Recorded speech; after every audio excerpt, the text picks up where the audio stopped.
এশার নামাজ পড়ে কেঁদেছো, বান্দা নামাজের মুসল্লা যখন বসে যাও, আমি আল্লাহকে তোমরা বারবার বল, আল্লাহ আমার গুনাহ মাফ করে দাও, তারপরও আমি তোমাদের এই গুনাহ মাফ করে নিই।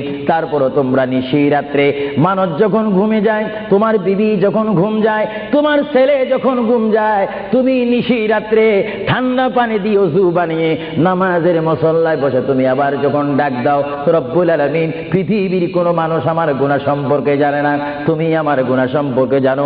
আমি এমন গুনাহ করেছি আমার বিবি জানে না, বিবি গুনাহ করেছে আমি জানি না। আল্লাহ তুমি সব কিচ্ছু জানো, হে আমার প্রভু তুমি আমাকে মাফ করে দাও। আমার আল্লাহ বলে, তারপরও যদি তোমাদেরকে আমি মাফ না করি, তারপরও বান্দা তোমরা আমার রহমতের দরজা থেকে ফিরে যাইও না। আমি তোমাদেরকে হুকুম দিচ্ছি, ওয়ালাউ আন্নাহুম ইয যালামু আনফুসাহুম জাউকা, বান্দারে যদি গুনাহ করে ফেলো আমার রহমত থেকে মুখ